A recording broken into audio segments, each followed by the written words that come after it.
নমস্কার বন্ধুরা, বাঙালি রান্না বান্নাতে সবাইকে আমন্ত্রণ।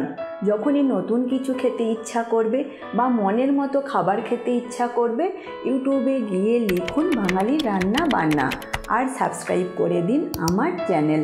আর আমার রেসিপির আপডেট সবার আগে পেতে বেল নোটিফিকেশানটা অন করে দিন। তাহলে চলুন দেখে নেওয়া যাক আজ আমি কী রেসিপি নিয়ে আসলাম।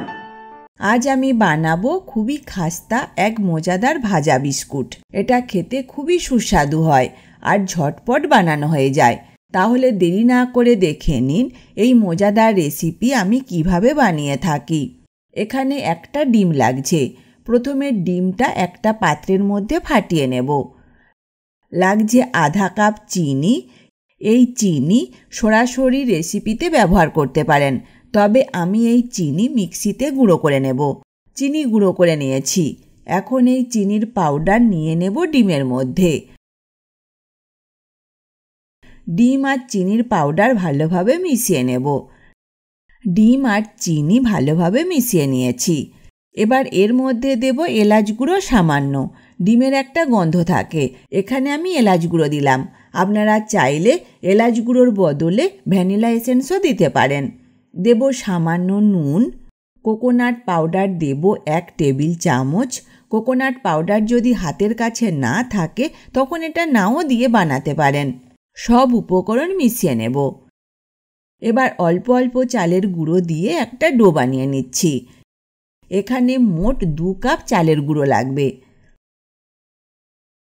সব উপকরণ মেখে একটা ডো বানিয়ে নিয়েছি। এই ডো কিন্তু খুব বেশি শক্ত বা নরম হবে না। বিস্কুট বানানোর জন্য হাতে একটু তেল লাগিয়ে নেব। এবার এই মিশ্রণ থেকে অল্প নেব। এটা প্রথমে গোল করে নিচ্ছি।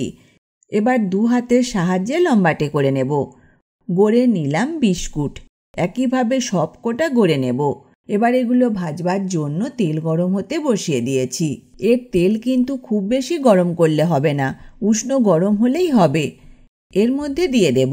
একসাথে কিন্তু সব কটা দেবেন না, অল্প অল্পই ভাজবো।